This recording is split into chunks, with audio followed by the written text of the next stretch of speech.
Good morning fifth class. I am Shashi Chauhan from Happy Camp School. बच्चे आज हम ये 10th चैप्टर रीड करेंगे।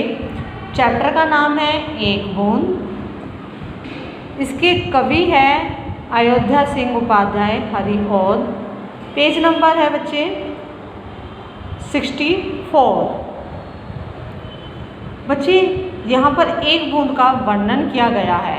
एक बूंद अपने बारे में क्या क्या सोच रही होती है, वह बादलों की गोद से निकलकर उसके मन में क्या क्या चल रहा होता है, वह क्या क्या अनुभव करती है। तो बच्चे इस कविता में बूंद के माध्यम से यह दर्शाया गया है कि लोग घर को छोड़ने में परेशानी अनुभव करते हैं, जबकि बूंद तो यूं ही आसमान छोड़कर पृथ्वी पर आ गिरती है।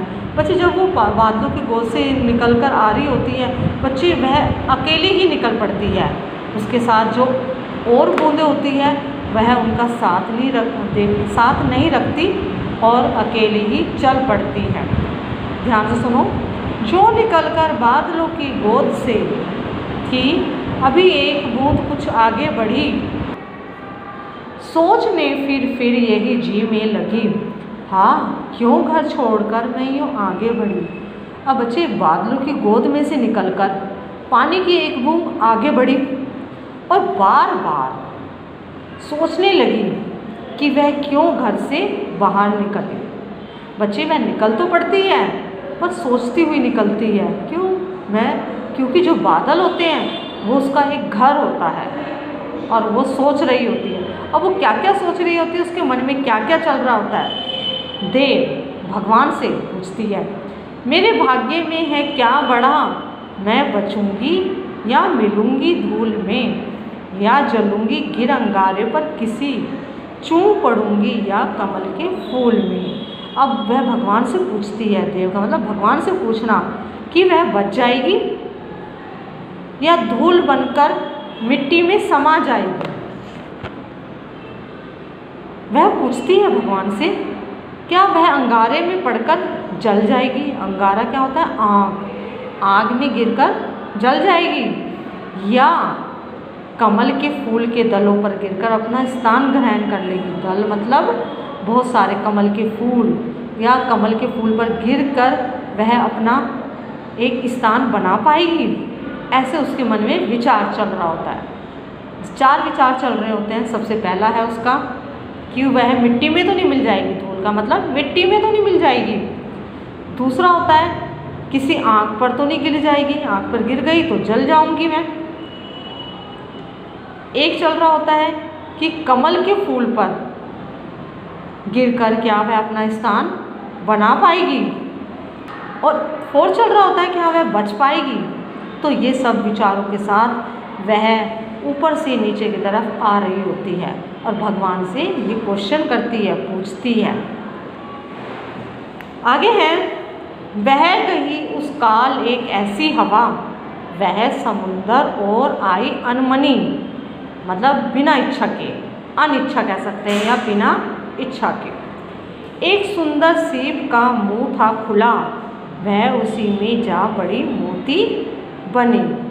अब बच्चे जब वो ऊपर से आ रही होती है, उसके मन में काफ़ी विचार चल रहे होते हैं। उस समय एक ऐसी हवा बहती है या ऐसी हवा चलने लगती है थोड़ी तेज़ी से। वो तो बच्चे सीधी आ रही होती है, बादलों की गोद से निकलकर सीधी आ रही होती है, पर एक तेज़ हवा चलती है तो वो उसको बूंद को दूसरी तरफ बहाकर ले जाती है, और वह बूंद बिना इच्छा के, अनमनी का मतलब अनिच्छा कह सकते हो या बिना इच्छा से, समुद्र की तरफ जाने लगती है। और समुद्र के अंदर, समुद्र में एक सुंदर सा सीप होता है और उसका मुंह खुला हुआ होता है, और वह बूंद जो होती है बच्चे उस सीप में जाकर गिर पड़ती है। अब जैसे ही वो सीप में जाकर गिरती है, वह एक मोती बन जाती है, सुंदर मोती बन जाता है।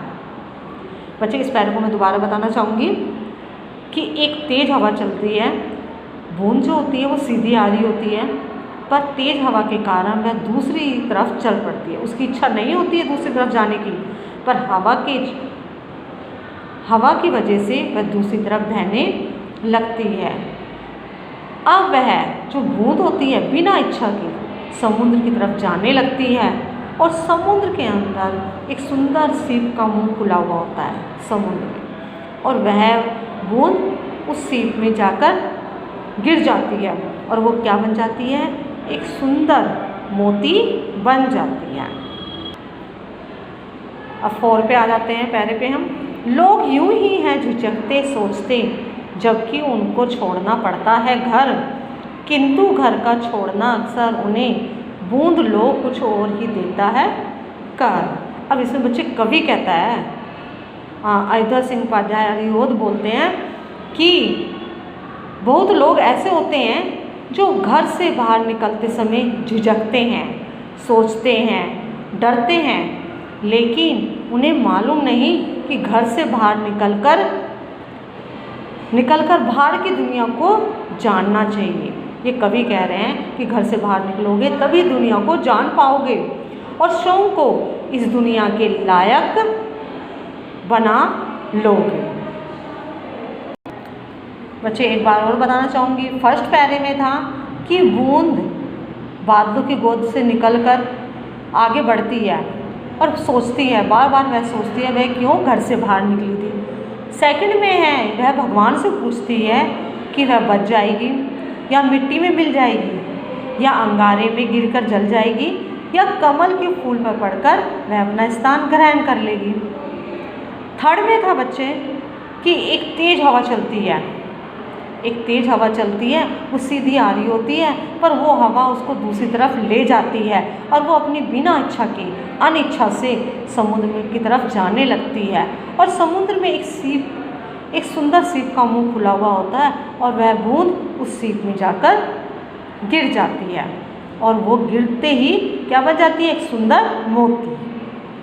4 में है बच्चे कवि, इसमें कवि बोल रहा है कि जो लोग, बहुत से लोग ऐसे होते हैं जो घर से बाहर निकलते समय झिझकते हैं, सोचते हैं, डरते हैं,